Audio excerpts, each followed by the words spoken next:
I have a question for you. I have a question for all of you.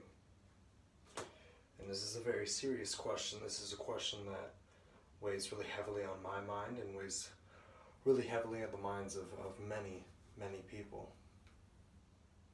Do you like shoes? Well, do you like shoes?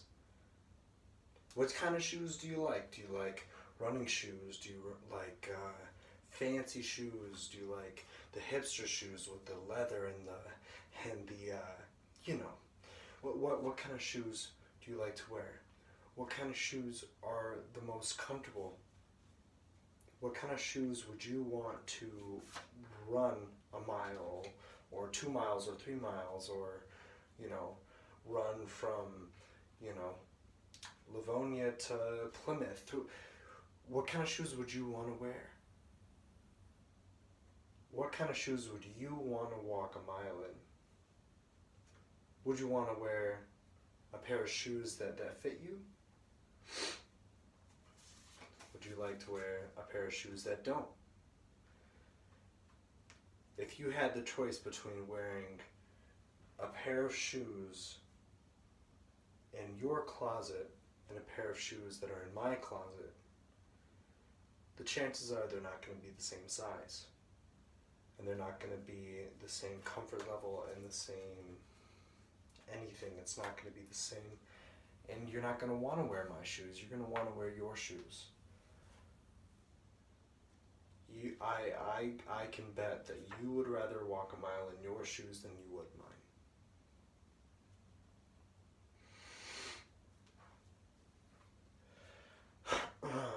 Now with that, walking a mile in somebody else's shoes in regards to walking a mile in your own shoes, it's very similar to the way that I want to ask, would you rather see yourself live the life that you are conscious of, live the life that you have experienced and that you've lived through?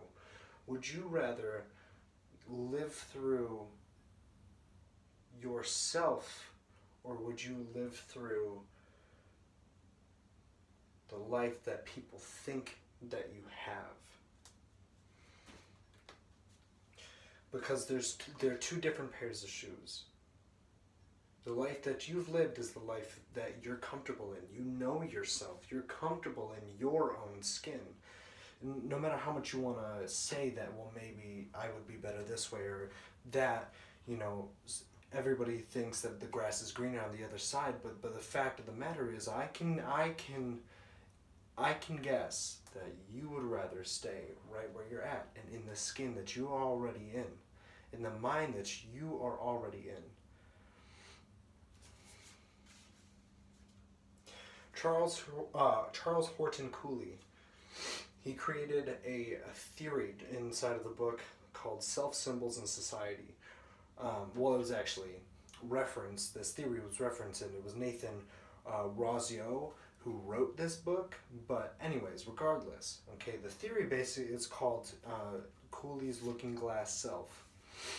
The theory, in essence, is, you know, the way that people understand themselves through the perspective of other people, through the perspective of how other people see you, and how that shapes the way that we see ourselves. In essence, basically, it means that our life is almost more so influenced by the life that other people think that we have. That means that we're walking around in other people's shoes.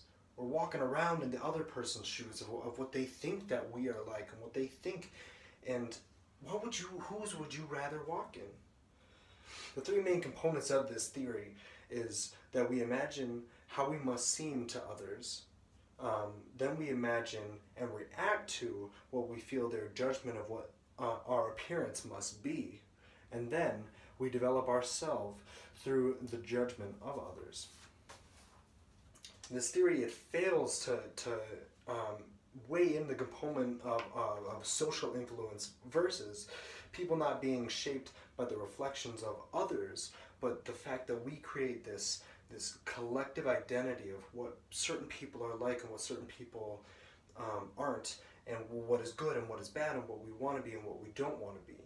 And it fails to kind of meet this. It kind of fails to meet this idea of, are other people making the shoes that we're walking in, or are we walking in the shoes that, kind of the flip side that we've built for others, and we walk in this shoes that we think fit somebody else.